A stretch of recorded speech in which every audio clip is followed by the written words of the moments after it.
तारीफ उस परवरदिगार आलम की जो दौला शरीफ है। करम है ताज़ा मासूमीन अलैहिस्सलाम का लाजवाल और बेमिसाल है। परवरदिगार आलम का लाख लाख शुक्र है कि उसने हमें अली का शिया बनाया। उसका शुक्र है कि उसने हमें हुसैन का मातमदार बनाया। मैंने गालिबन पहली मजलिस में ये जुमला अर्ज़ किया था कि अगर इसके लिए उम्र नूह की इनायत हो और एक सजदे शुक्र में ज़िंदगी गुजार दें, फिर भी अल्लाह का एहसान कम नहीं होगा।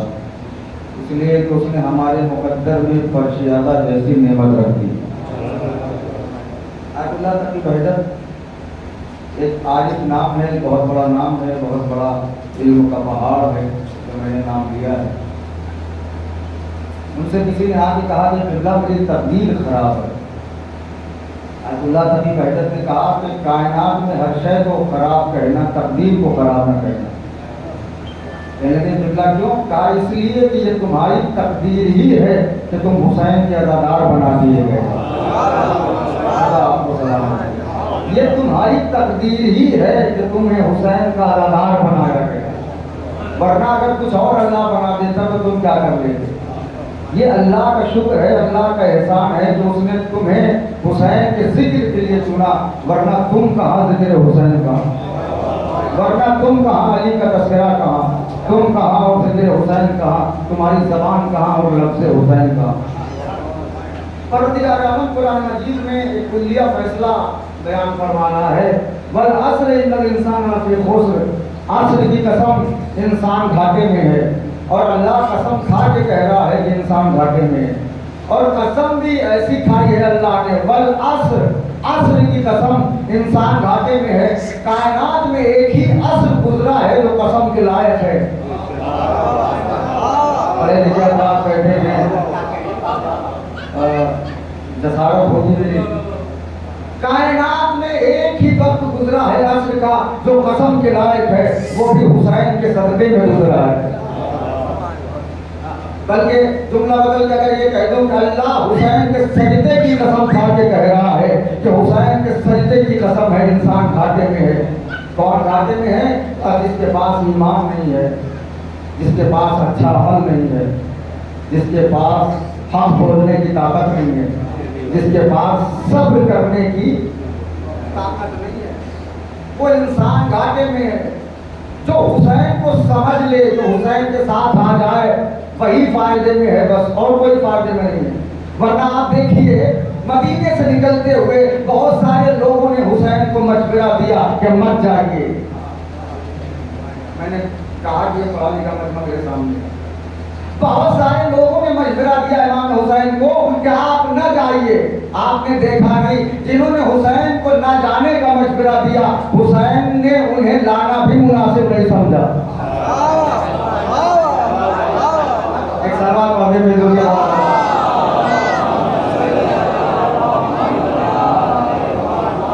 हुसैन को देने में मशवरा दिया कि ना जाइए, हुसैन ने उन्हें लाने लायक भी नहीं समझा, करबला तक पहुंचाने लायक भी नहीं समझा। इसलिए कि इमामत को मशवरा दिया नहीं जाता, इमामत से मशवरा लिया जाता है। इमामत को मशवरा दिया नहीं जाता, इमामत से मशवरा लिया जाता है। अब आप उस मंजिल को समझे, उस शख्सियत को समझे।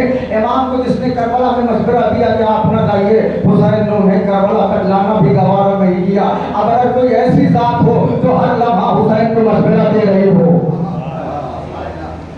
हर लम्हा सज्जाद को मशवरा दे रही हो, उस ज़ैनब का मकाम क्या होगा? एक सलवार में दिल क्या होता है? तो जो इमाम वक्त को मशवरा दे, उसी के ऊपर ये लक़ब जस्ता है कि उसे शरीकतुल हुसैन का। जैसा कि आपने बताया कि लुग़त नाटक की यहाँ थोड़ा सलामत रखिए, इनको पूरे तो पूरे नायक फरमाए। नौशाद आफिल्ला, लियाकत साफिल्ला, इन सब की मौजूदगी में मुझे फख्र हो रहा है कि मैं अपना सबक सुना रहा हूँ। इमाम हुसैन ने करबला के मैदान में उन्हें लाने लायक नहीं समझा। अमेरिका का एक डॉक्टर है, उसके पास एक ऑपरेशन आया जिसे अमेरिका के सारे डॉक्टरों ने मना कर दिया था। उसने कहा भैया जब सब ने मना कर दिया तो मैं क्या कर पाऊँ। उन्होंने कहा आखिरी उम्मीद आप है, आखिरी किरण आप है, आखिरी रास्ते की मंजिल आप है, लिहाजा आप हाथ लगाइए। उसने ऑपरेशन किया, ऑपरेशन सक्सेस हो गया। घर वाले कदमों में गिर गए। जब किसी नाउम्मीदी से उम्मीद की किरण निकलती है तो इंसान सहन खो देता है। फौरन उसके कदमों में गिर पड़े, कहने लगे आप तो डॉक्टर नहीं, आप भगवान हैं, आप गॉड हैं। उसने कहा मुझे गॉड का दर्जा न दो, मैं तो अपने आप को डॉक्टर भी नहीं समझता। जैसे ही उसने कहा मैं तो अपने आप को डॉक्टर भी नहीं समझता। उसने कहा इतना बड़ा आपने ऑपरेशन किया, सारे अमेरिका वालों ने मना कर दिया और आपने सक्सेस कर दिया, फिर भी आप अपने आप को डॉक्टर नहीं समझते। उसने कहा नहीं मैं नहीं समझता। लोगों ने पूछा ये बताइए कि आपकी नजरों में डॉक्टर कौन है? उसने कहा अगर मेरी नजरों में आज तक कोई डॉक्टर गुजरा है तो उसका नाम हुसैन है।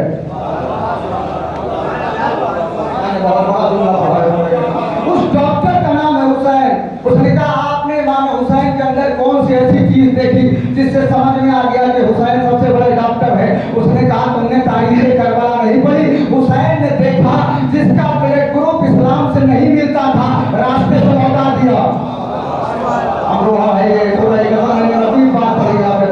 हुसैन ने देखा जिसका ब्लड ग्रुप इस्लाम से नहीं मिलता था, रास्ते से वापस कर दिया, और जिसका ब्लड ग्रुप मिलता था खत भेज के बुलवा लिया। सलाम पढ़े बाबा।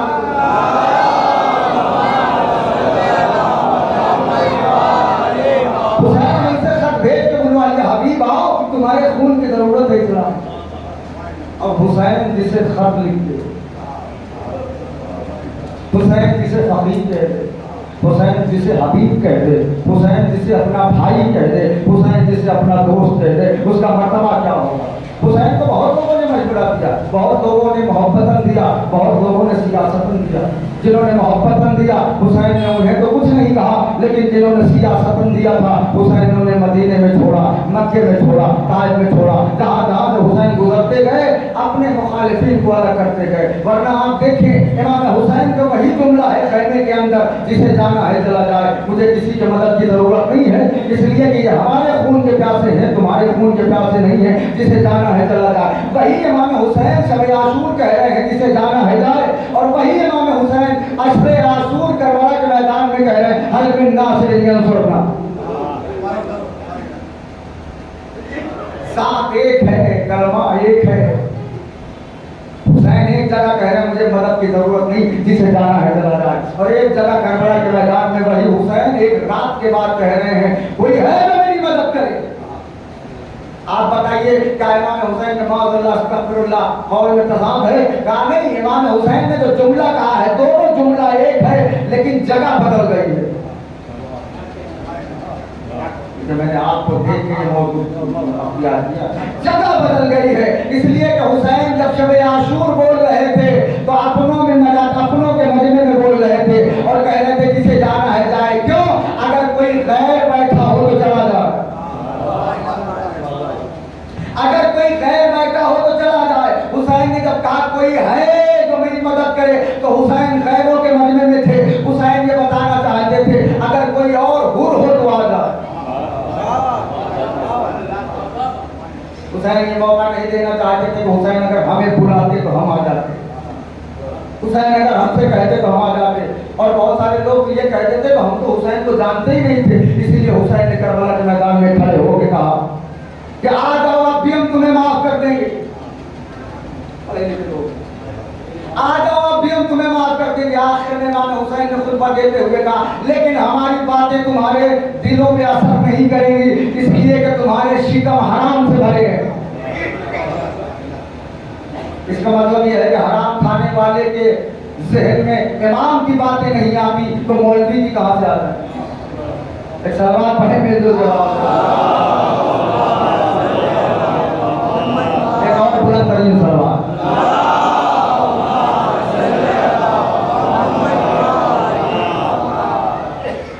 यजीद का बाप इस दुनिया से गया, हुसैन के पास बैत आई कि आपको बैत करनी है।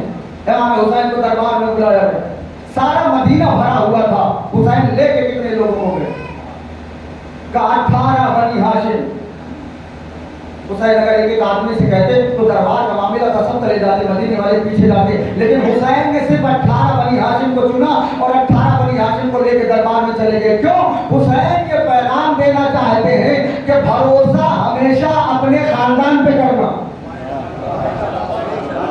आज मेरा जुमला वाज़ेह हो जाता, भरोसा हमेशा अपने खानदान पे करना, चाचा पे करना, भाई पे करना, मामू पे करना। इसी वजह से मौलाए कायनात ने कहा है कि रिश्तेदारों से करके ताल्लुक न करो, बिल्कुल ही खत्म न करो, चाहे सलाम दुआ के बराबर ही रखो। एक पैगाम है जो आपको देना चाह रहा हूँ, सलाम दुआ ही रखो, रिश्तेदारों से बिल्कुल करके ताल्लुक न करो, थोड़ा सा भी चाहे ताल्लुक रखो, सलाम दुआ जैसा रखो। मौला क्यों? मौलाए कायनात ने कहा इसलिए कि पानी कितना भी गंदा हो जाए आग बुझाने के काम आता है। मैंने पढ़ दिया बोला एक सलवार मिल दो के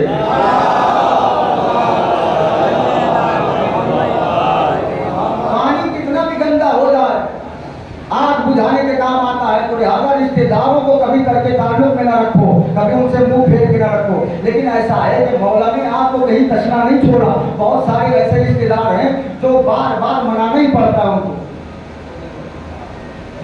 एक बार मनाइए, 2 बार मनाइए, 10 बार मनाइए, मौला ने आपको भी तशना नहीं छोड़ा। मौला ने कहा अगर तुम्हारे झुकने से कोई रिश्ता बचे तो झुक जाओ। करते दुआ देते मेरे लिए अगर तुम्हारे झुकने से कोई रिश्ता बचे तो झुक जाओ, और अगर बार बार तुम्हें ही झुकना पड़े तो हट जाओ। सलमान पढ़े मिल जुल के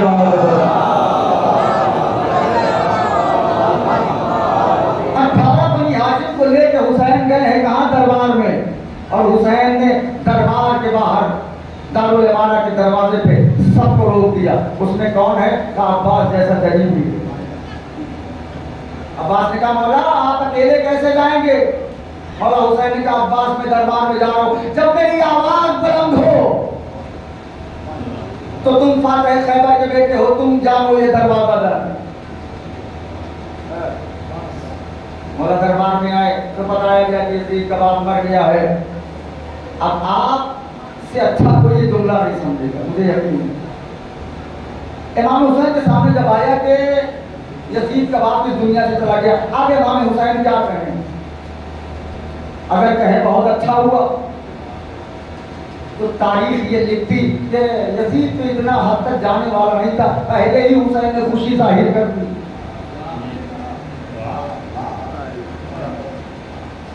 और अगर ये कहे कि बड़ा अफसोस हुआ तो हमारी जान मुसीबत में, तो हुसैन तो अफसोस कर रहे हैं, तुम कूड़े बनाए फिर रहे। अब इमाम हुसैन ने एक दरमियानी रास्ता निकाला। जैसे उसे इमाम हुसैन से कहा कि यजीद कबाब मर गया, मौला ने कहा इन्ना लिल्लाहि व इन्ना इलैहि राजिऊन। अब जिसे जैसा तर्जुमा करना है वो कर ले, कि इसी को इमामत कहते हैं। सलवार पढ़ने तो इसी को इमामत कहते हैं। तो जिस लायक हो तर्जुमा वैसा कर लो। इमाम ने कहा इन्ना लिल्लाहि व इन्ना इलैहि राजिऊन। क्या यजीद तख्ते खिलाफत पे आया, आपसे बैत चाहता है? अब इमाम हुसैन के तेवर बदले। अब अगर इमाम हुसैन के मैं उस यजीद की बैत करूंगा जो शराबी है, जानी है, ये है वो, फिर मुअर्रिख बदल जाएगा। इसलिए कि जो बेअयब थे उनके लिए मुअर्रिख वफादार न हुआ। इतना बचा बचा के कदम रखने के बाद मुअर्रिख ने क्या क्या ले दिया। अब इमाम हुसैन ने फिर अगर कहे कि मैं बाद में कर लूंगा तब भी मुसीबत। अगर कह दे कि मैं उसकी वजह करूंगा, यजीद तो इस हद तक जाने वाला नहीं था, शराफत से मना कर दी। अब इमाम ने फिर रास्ता निकाला। इमाम ने कहा बैत कोई खेल नहीं है। कहा हाँ बिल्कुल खेल नहीं है। कहा तो कमरे के अंदर कर ली जाए। फिर कहा कल मस्जिद में सारा मजमा इकट्ठा होगा। सलामत रहे तो कल मस्जिद में सारा मजमा इकट्ठा होगा, सबके सामने बात रखी जाएगी, फिर यह फैसला होगा कि यजीद बैत के लायक है कि हुसैन बैत के लायक है। अब जब ये कहते इमाम हुसैन उठकर मरवान ने जब जुमला कहा हुसैन हाथ से निकल जाएंगे, इन्हें कत्ल कर दो। अब इमाम हुसैन ने कहा अली के बेटे को मौत की धमकी दे रहा है। हमारी तो सांसें ही तक खुलती है जब हम मौत से पंजा लड़ाएं। और ये कहने के बाद इमाम हुसैन ने फैसला लिखा। मौला ने कहा मिसली लाए वो और मुझ जैसा यजीद जैसा की बैत नहीं करेगा। यह फैसला लिख के हुसैन निकले। यही वजह है कि कम से कम हुसैन के पास बैत का सवाल आया। हुसैन मदीने में थे, यजीद शाम में था, लेकिन बैत का सवाल आया। लेकिन सज्जाद शाम में यजीद के सामने थे, बैत का सवाल नहीं आया। मैं क्या बोल रहा हूँ? सज्जाद यजीद के सामने थे, यजीद में हिम्मत नहीं हुई कि सज्जाद से बैत का सवाल कर ले। क्यों? मरवान ने बता दिया था, हुसैन ने कह दिया है कि हुसैन जैसा यजीद जैसे की बैत नहीं करेगा। सलवार पढ़ने वाला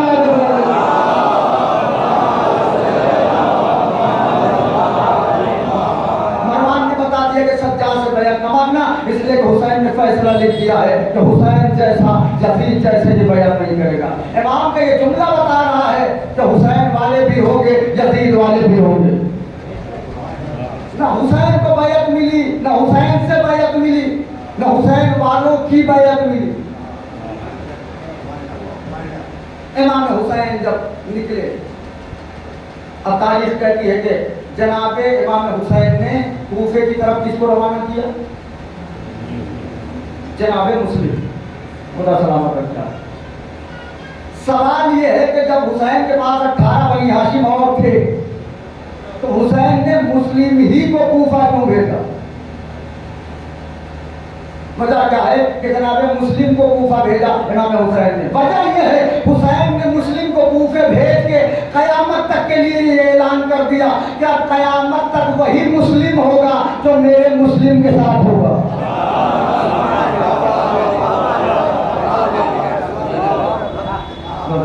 में उनसे मेरी तरफ से सलाम। हुसैन ने पहले दिन फैसला कर लिया कि असली और सही मुस्लिम वही होगा जो मेरे भेजे हुए मुस्लिम के साथ होगा। यही वजह है कि आप देखें हुसैन अल्लाह के भरोसे का नाम है हुसैन, और हुसैन के भरोसे का नाम है मुस्लिम। जनाब मुस्लिम को भेजा।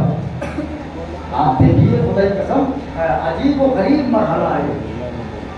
जो हुसैन के साथ है वही जिंदा है, जो हुसैन को छोड़ के वो मुर्दा है, चाहे कितना बड़ा जिंदगी वाला हो, चाहे कितनी सांसें ले रहा हो, मुर्दा है। जनाब मुस्लिम जब कूफे में आए, जनाब शुरैह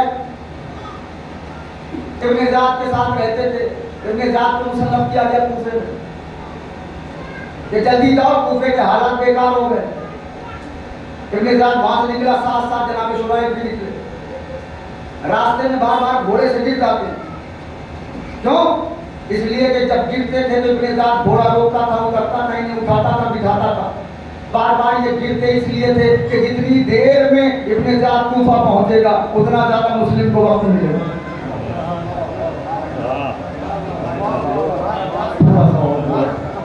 लगे मेरी बात बस जितनी देर में पहुंचेगा कूफा उतना ज्यादा जनाब मुस्लिम को वक्त मिलेगा। बार बार घोड़े से गिर जाते थे, ऐसे ऐसे भी चाहने वाले थे।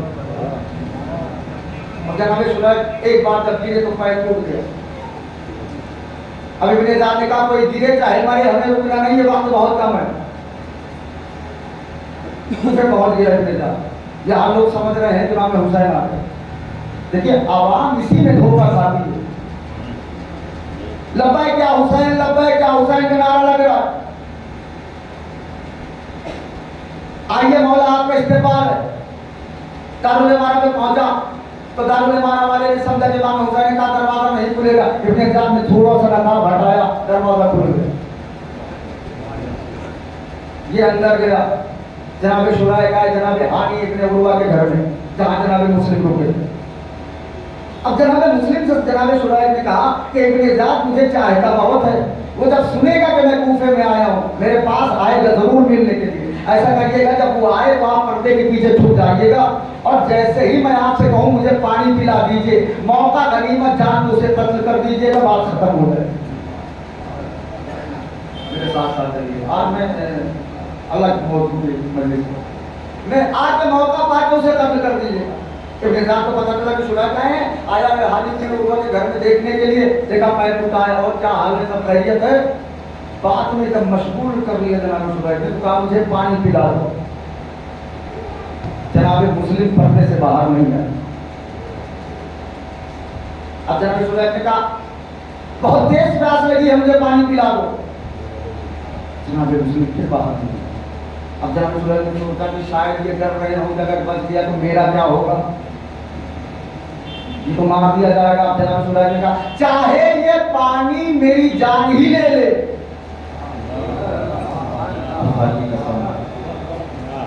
चाहे ये पानी मेरी जान ले ले, मुझे पानी पिला दो। मुझे रात का गुलाम बड़ा चल रहा था, उसने कहा पिघला बार बार पानी मांगा जा रहा है, कहीं ऐसा तो नहीं है कि आपका पानी उतार जाना हो, कहीं कत्ल का मंसूबा तो नहीं है। बस ये ज़हन में आते इब्ने ज़ाद फौरन निकला। जैसे ही इब्ने ज़ाद निकला जनाब मुस्लिम पर्दे से बाहर। अब हम लोग होते तो नाराज हो जाते कि ये क्या किया आपने, इतना अच्छा मौका था आपने गंवा दिया। लेकिन हाथों को जोड़ के जनाब शुरैह ने कहा तिबला आपको कौन सी बात ने रोक लिया बाहर आने से, बस यही पढ़ रहा हूँ। कौन सी बात ने रोका? जनाब मुस्लिम ने कहा मेरे जद की एक हदीस ने मुझे रोक लिया, मैं आ जाता बाहर लेकिन मेरे जब मोहम्मद की एक हदीस ने मुझे रोक लिया। कहा कौन सी हदीस है? कहा मेरे जब मोहम्मद की हदीस है कि मोमिन किसी पे धोखे से हमला नहीं करता। एक बार पहुंच गई है सलवार पढ़े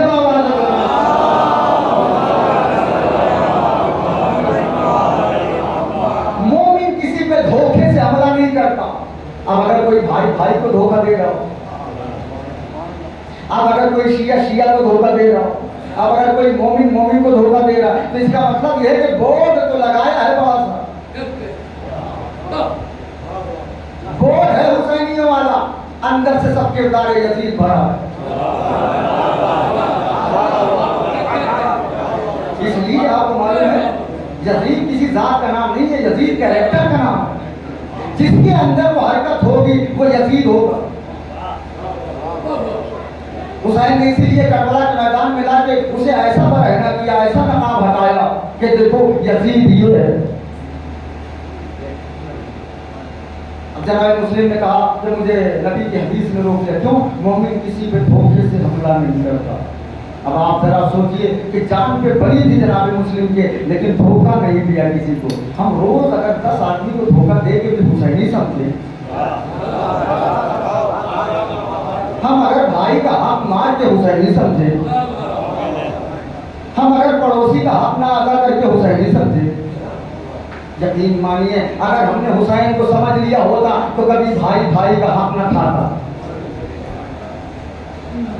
हमने अभी हुसैन के मकसद को नहीं समझा। आप देखिए हुसैन किसे कहते हैं? हुसैन उसे करबला साथ लाए थे जिसका जाहिर भी एक हो बातिन भी हो। अल्लाह के वास्ते मैंने जुमला बहुत बड़ा पढ़ा है, थोड़ा सा जिसका जाहिर भी एक हो बातिन भी एक हो। ऐसा नहीं है कि जाहिर कुछ हो बातिन कुछ हो। एक किताब लिखी गई है ईरान से, मिनहाजुस सालिहीन। अदब की इतनी बड़ी किताब, इखलाक की इतनी बड़ी किताब अभी तक लिखी नहीं गई है। मुल्ला निराकी ने इस किताब को लिखा है। मुल्ला निराकी बहुत बड़ी किताब है। जब आयतुल्लाह बहरुल उलूम को ये पता चला कि ये किताब ईरान में आई है, उनके सामने जब किताब आई उन्होंने पूरी किताब को पढ़ा, तो पढ़ने के बाद कहा अगर तुम्हें इखलाक में अच्छा बनना है तो इस किताब को वजूद में उतारो।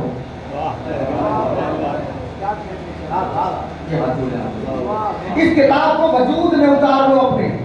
और इन्होंने कंपलसरी कर दिया कि हर दर्स में ये किताब पढ़ी जाएगी। इराक के हर दर्स में जहां भी दर्स होगा वहां ये किताब पढ़ी जाएगी। हर दर्स में किताब चलने लगी। इतना नाम हो गया मुल्ला निराकी का इराक के अंदर कि हर आदमी तड़पने लगा कि देख लूं चेहरा, चेहरा देख लूं। एक बार मुल्ला निराकी आए इराक ज़ियारत के लिए ईरान से, और उलमा को पता चला कि मुल्ला निराकी आ रहे हैं, तो हुजूम में उलमा का हुजूम आके टूट पड़ा मुल्ला निराकी से मिलने के लिए। कोई हाथ चूम रहा है, कोई पैर चूम रहा है, कहने लगे आपने तो समंदर भर दिया है किताब में, इखलाक का समंदर भर दिया है। अगर कोई इसे पढ़ के भी बद इखलाक रहे तो उसे खुदा ही समझे। उन्होंने कहा ये तो एक कतरा था जो मैंने पेश किया है, समंदर तो और कोई। कसम ऐसे समझदार लोग। मुल्ला निराकी ने इतना मजमा देखा और खुश हो के कहने लगे अपने शागिर्दों से कि मेरे ख्याल से तो नजफ में कोई बचा नहीं होगा जो ना आया हो। शागिर्दों ने कहा किबला सब आ गए, एक नहीं आए। कौन? आयतुल्लाह बहरुल उलूम नहीं आए। उन्होंने कहा कोई बात नहीं है, वो नहीं आए तो हम जाएंगे। यही बुलाना था आपको, मुझे वो नहीं आए तो हम जाएंगे। देखिए इसी को कहते हैं इल्म। जहाँ इल्म होगा वहाँ इंकिसारी होगी, जहाँ जहालत होगी वहाँ अकड़ होगी। अगर जाहिल है तो फौरन अकड़ जाए, लेकिन उन्होंने कहा नहीं हम जाएंगे, वो नहीं आए तो कोई बात नहीं, उन्हें बात नहीं होगा। मुल्ला निराकी चले, आयतुल्लाह बहरुल उलूम दर्स दे रहे थे, सामने से आते हुए नजर आए। मुल्ला निराकी ने सलाम किया, आयतुल्लाह बहरुल उलूम ने जवाब दिया। बगैर जवाब देने के बाद बगैर कुछ बोले दर्स में मसरूफ हो गए। 10-20 मिनट कितनी देर आदमी बात करेगा अगर मुंह न दीजिए। बैठे रहे बेचारे, थोड़ी देर के बाद उठ के चले गए। शागिर्दों ने कहा पाप है खाने पर को, सब आ गए थे वही नहीं आए थे तो क्या नुकसान था, ना जाते वहां। शागिर्दों से कहा अगर यही समझ लेते तो मेरी जगह तुम हो।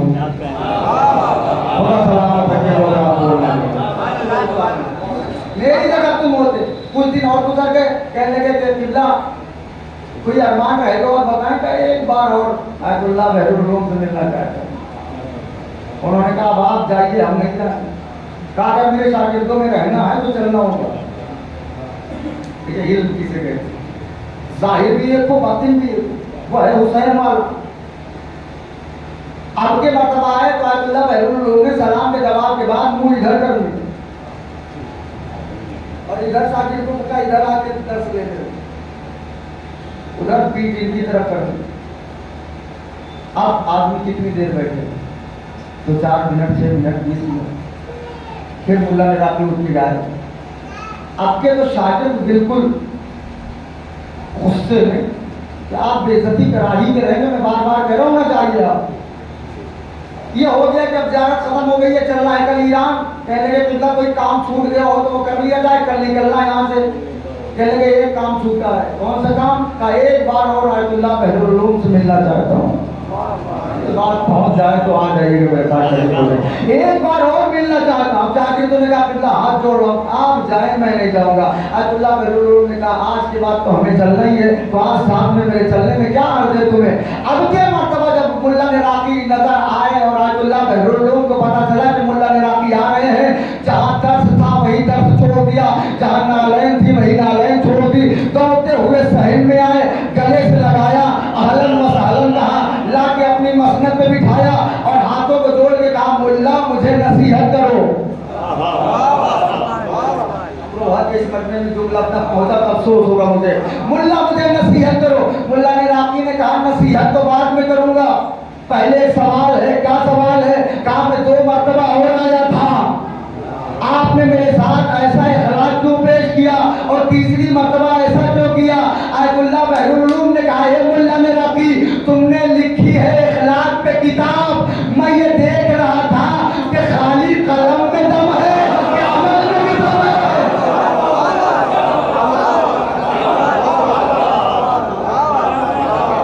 सलमान पढ़े ना हमारे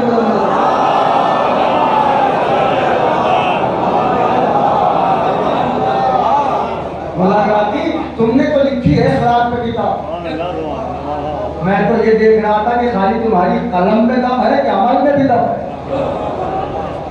अब जब हमने देख लिया कि तुम्हारा जाहिर और बातिन एक है, तब हमने तुम्हारे लिए मसनद छोड़ दी। जब आपका जाहिर और बातिन एक होगा तो चाहे आप कूफे में रहें, हुसैन तुम्हें बुला ले। और अगर आपका जाहिर और है बातिन और है तो भले ही करबला के पड़ोस में पड़े रहिए। हुसैन को ऐसे लोगों से कोई सरोकार नहीं है। यकीन मानिए खुदा की कसम, मजलिस हुसैन की कसम, अगर ये मजलिसें न होती तो हमारे यहाँ बिरादरी तो होती, बराबरी न होती। पहुंच जाए तो हमें, अगर ये मजलिसें न होती तो हमारे यहाँ बिरादरी तो होती, बराबरी न होती। हर गरीब आदमी ये सोच के मर जाता उस करोड़पति के बगल में कब बैठूंगा।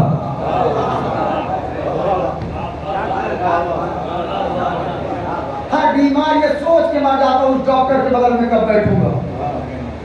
हर फकीर ये सोच के मर जाता उस तवक्कर के बगल में कब बैठूंगा।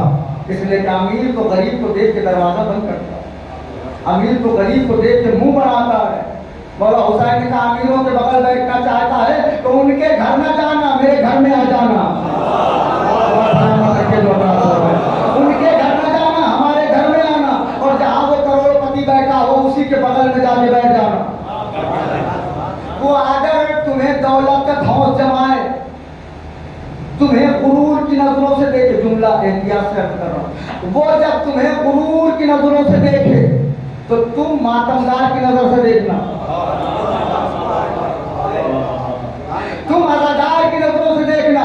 और अगर उसके बावजूद वो तुम्हारे ऊपर दौलत का धौंस जमाना चाहे तो उसकी आंखों में आके डाल के कहना ये तुम्हारे बाप का घर नहीं है, ये हुसैन का घर है, ये हुसैन का घर है। यहाँ जब आओ तो अनानियत अपने घर पर रख के आओ, यहाँ जब आओ तो गुरूर अपने घर पे रख के आओ। कितने बड़े नेता हो घर पे रहना, कितने बड़े आलिम हो घर पे रहना, कितने बड़े मुत्तकी हो घर पे रहना, यहाँ आना तो अज़ादार बन के आना, यहाँ आना तो मातमदार बन के आना। इसलिए कि हुसैन को सब कुछ पसंद है, सियासत पसंद नहीं है। हर एक अमरे शरीयत हुसैन जानते हैं, रसूल पाक की सीरत हुसैन जानते हैं। इसीलिए अली असगर को लाए मैदान में, खुदा के दी की जरूरत।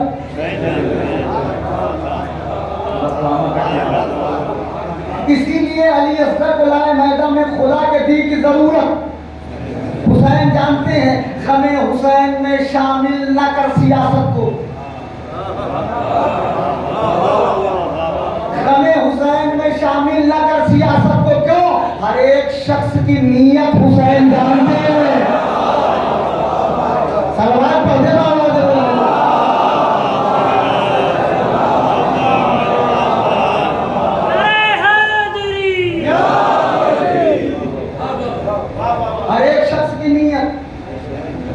हुसैन जानते हैं। दुनिया में कोई फर्श ऐसा नहीं है जैसा फर्श आला हुसैन का। बस गुफ्तगू तमाम कर रहा हूँ। ये बताइए आप कि इमाम हुसैन की मजलिस बीबी ज़ैनब ने मिट्टी ही पे क्यों बिछाई? फर्श आला को मिट्टी ही पे क्यों बिछाया बीबी ज़ैनब ने? अगर बीबी ज़ैनब कह दी कि परवरदिगार हुसैन की मजलिस करनी है, जन्नत उतार दे, मेरे साथ आइएगा तो बात आगे बढ़ेगी। परवरदिगार मुझे जन्नत चाहिए हुसैन की मजलिस करने के लिए, आप बताइए उतरती कि न उतरती? जन्नत जमीन पे उतर आती तो बीबी ज़ैनब ने फर्श आला मिट्टी पर क्यों बिछा दिया? दो वजह है बस। पहली वजह तो ये है कि कोई गरीब ये न कहे कि मैं मजलिस नहीं कर सकता।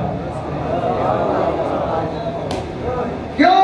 इसलिए कि दिखावे की 100 डेग हुसैन को नहीं चाहिए, खुलूस का एक गिलास पानी चाहिए। दूसरी वजह क्या है? अमीर कायनात, ये ज़हन में रखिएगा, दिल में रखिएगा नौजवान दोस्तों, इसको जो है दिल पर लिखिएगा, अपनी जिंदगी में उतारिएगा ताकि मुत्तकीयों वाली जिंदगी हो जाए। बीबी ने फर्श आला जमीन पे क्यों बिछाया? अमीर कायनात हमेशा मिट्टी पर बैठते थे, जमीन पर बैठे रहते थे। अगर 24 घंटा है तो 18 घंटा मौला मिट्टी पर बैठते थे, जमीन पर बैठे रहते थे। सलमान ने पूछा, मौला आप जमीन पे क्यों बैठे रहते हैं? अली ने कहा, सलमान इसलिए कि यहाँ से गिरने का डर नहीं है। मैंने कहा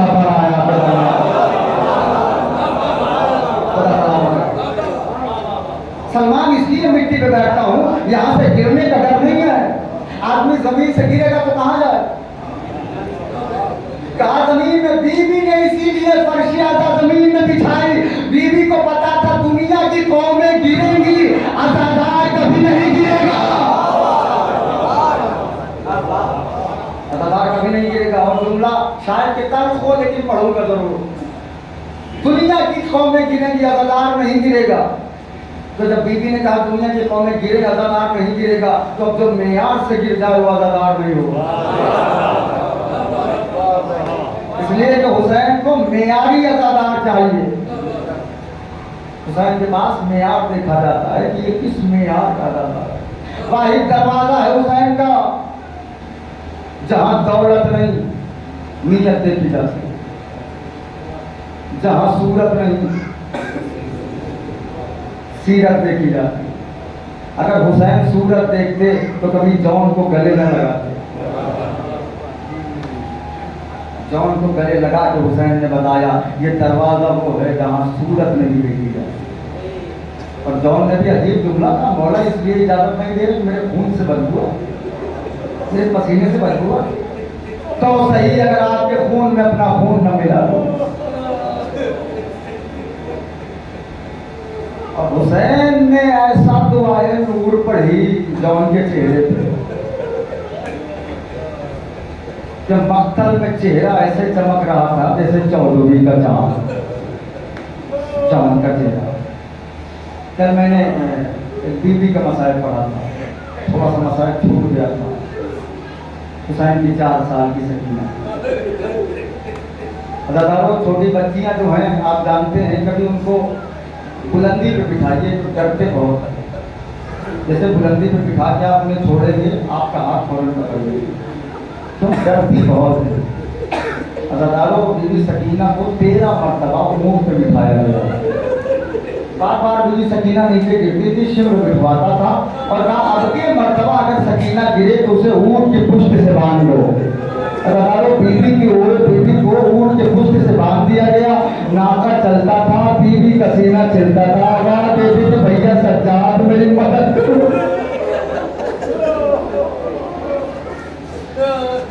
खुदा किसी भाई को इतना मजलूम न बनाए जितने मजलूम सैयद सज्जाद। बहन पे जुल्म हो रहा है, सज्जाद कुछ नहीं कर सकते। हज़ारों मैंने कहा था आपसे कि खुदा आपको जिंदारे शाम की ज़ियारत करेगा। आप बीवी के रोज़े पे जाएं, बीवी सकीना के रोज़े पे। अज़ान के वक्त ऐसा लगता है कि कब्र से सिसकने की आवाज़ आ रही है। बड़ा अरसा गुजरा है वहाँ में। जब भी नमाज के वक्त अज़ान होती है, सन्नाटा होता है, तो लगता है अंदर से किसी के सिसकने की आवाज़ आ रही है। हज़ारों में शाम पहुंचा, मैंने बीवी के रोज़े पे देखा तो 3 चीज़ें ज़्यादा चढ़ी होती हैं। जैसे हमारे आलम पे सेहरा वगैरह चढ़ाते हैं, ऐसे वहाँ रोज़े पे 3 चीज़ें ज़्यादा चढ़ाते हैं। एक तो छोटी छोटी कानों की बालियाँ, मसाज तो पढ़ दिया मैंने। एक छोटी छोटी चादरें और एक छोटे छोटे खिलौने। ये सकीना के जरिए पे चले होते हैं। अदादारों बालियाँ समझ में आ गई कि शिविर में खींच लेती, चादर समझ में आ गई कि बीवी को पढ़ने का बड़ा ख्याल था। खिलौने नहीं समझ में आए। वहाँ की एक औरत से पूछा कि खिलौने क्यों चढ़ाती हो? उन्होंने कहा हम तो ये सोच के चढ़ाते हैं कि सकीना की उम्र 4 बरस की थी, 4 बरस के बच्चे खेलते हैं, तमाचे नहीं खाते। जज़ाकल्लाह, खुदा कोई गम न दे आपको सिवाय अल्लाह हुसैन के। अदादारों 4 बरस के बच्चे खेलते हैं, तमाचे नहीं खाते। अदादारों एक काफिला गया मौला अब्बास के रोज़े की ज़ियारत के लिए। उस वक्त मौला अब्बास की असल कब्र की तामीर चल रही थी। उसको अंदर जाने का मौका मिला। अंदर जाकर उन्होंने देखा कलेजा फट जाने वाला मंजर। कहा कैसा मंजर? कहा कि छोटी सी कब्र है। सुनिए मसाला, पानी कब्र का तवाफ कर रहा है। सारे जायर रोने पीटने में लग गए। एक जायर ने अपने जेब से बोतल निकाली, वो पानी भर लिया जो अब्बास की कब्र का तवाफ कर रहा था। बाहर निकला तो जायरों ने कहा कि भैया थोड़ा सा हमें दे देना, थोड़ा सा हमें दे देना, थोड़ा सा हमें दे देना। उसने कहा देखो मेरी जान मांग रही, पानी न मांगना। कहा पानी लेता कि क्या करोगे? कहा बस देखते रहो। अदाकारों ये ज़ियारत करता हुआ जब जिंदाने शाम पहुंचा, शीशी का बोतल निकाला, ढक्कन खोला, कब्र सकीना पे पानी रखते हुए का बीवी कोई चादर लेके आता है, कोई बुंदे लेके आता है, मैं पानी पी लेके आया हूँ कि पानी पी लो। अदाकारों जब नहीं समझे सकीना से आवाज आई हो, ए जाहिर अब ये पानी सकीना पी के क्या करेगी? जब मेरा 6 महीने का भैया 6 महीने का लिया फिर पानी के लिए 3 शहरों से शहीद कर दिया गया। जैनब फरमाती है, जुमला सुन लीजिएगा जहमत तमाम करूँगा। बीवी फरमाती है कि शाम के बाजार में मुझे महसूस हुआ कि मेरे दामन को कोई पकड़ रहा है। बीवी कहते मैंने देखा तो 4 साल की सकीना दामन से लिपट के कह रही भूपी अम्मा, वो जो बाला खाने पे औरत बैठी है उसके हाथ में दुआ कर दो। बीबी ने कहा सकीना तुम शाम में पहली बार आई हो, क्या इस बीबी को जानती हो? कहा भूपी अम्मा जानती नहीं। कहा फिर इसके हाथ में दुआ क्यों कराना चाहते हो? कहा भूपी अम्मा ये औरत मुझे शहीद मालूम हो रही है। अदाकारों मैंने मसाइल खत्म कर दिया, बस 1 या 1.5 सेकंड के अंदर मसाइल खत्म है। भूपी अम्मा ये औरत मुझे शहीद मालूम हो रही। कहा बेटा कैसे पहचाना? कहा भूपी अम्मा देखिए सबके हाथ में पत्थर है, इसके हाथ में कोई पत्थर नहीं है। अदाकारों पत्थर का नाम आया, पत्थर आया, ज़ैनब की पेशानी से टकराया, खून जारी हुआ, फुरात कर रुक गया। ए भैया अब्बास जरा के देखो, इस बाजार में दुनिया के चाहने वाले हैं, लेकिन तुम्हारी बहन को कोई पत्थर मार रहा है, कोई अंगारा फेंक रहा है। लानतुल्लाह अलैहि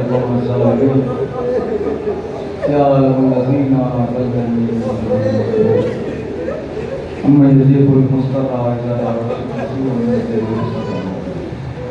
बारी रात वास्ता है मोहम्मद वाले मोहम्मद का हमारी इस मजलिस को कबूल फरमा। परवरदिगार हुए ज़मीन पर जहाँ जहाँ किया हजर कर रहा है उनकी जान माल इज़्ज़त आबरू से महफूज फरमा। परवरदिगार जो महफूज हैं उनके कर्ज़ों को अदा फरमा। परवरदिगार तुझे वास्ता है बीमार सुबरा का, परवरदिगार तुझे वास्ता है आबिद बीमार का। मोहम्मद फैज़ान साहब गालिबन अमीर हैं बहुत ज़्यादा, परवरदिगार चौथे इमाम के सबके में उन्हें शफाई का मिला जाए। परवरदिगार को जो औलाद हैं उन्हें जनाब अली असगर के सबके में औलाद अता फरमा। परवरदिगार जल्द अज जल्द उस बीवी के रोज़े की तामीर हो जाए कि जिसकी पसलियाँ भी टूटी हुई है और कब्र भी टूटी हुई है। परवरदिगार बारिश के होते हुए कब तक बेवारिसों की तरह जिंदगी गुजारे।